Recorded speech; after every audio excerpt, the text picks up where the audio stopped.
The Coast Civil Society Network for Human Rights have observed with utmost concern the conduct of various leaders in the Republic of Kenya since the emergence of the demonstrations began.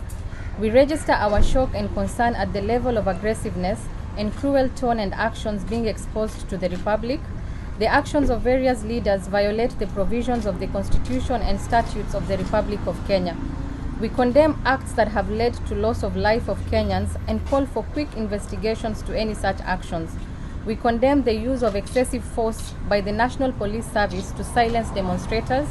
We condemn the attacks on journalists and media freedom in the process of the demonstrations. We condemn the destruction of private property by groups of people hiding under the guise of the right under Article 37 of the Constitution. We condemn in the strongest terms foul language intended to fund further violence and insensitive to the current context. We condemn the attacks on religious institutions as witnessed in Kibra on the 27th March 2023. On account of what has happened in the recent times, elements that have broken the law in the course of the protests be held responsible, including the Directorate of Criminal Investigations for misleading public and posting false images to delude the public.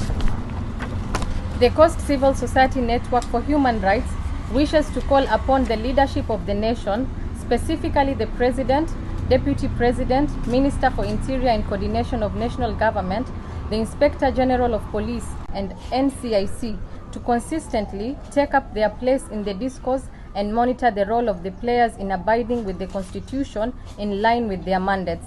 International community should not wait for the current incidences to slide to anarchy and go the Rwanda way. We cannot have media that cannot cover things. And Chiloba comes and tells us that those media can't cover. For what reason? What is it planning to do besides the curtain? The media must be left to do its work.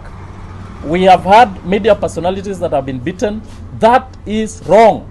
We are also concerned about what is happening in communities, especially on issues where people are being beaten and questions around things on gender-based violence. When you have protests and war that happened like the one that happened in Kibera, you expose people to a lot of problems. We want to call upon all humanitarian organizations to reach out and to be given space to reach out in time whenever there are some such instances. The quick actions of the police, it's double standards. In one side, they are everywhere with vehicles and everywhere. On the other side, property are being destroyed and they are nowhere to be seen. Police must be above board. They must take their position above the complaints that are there. They should not get into this in the political way.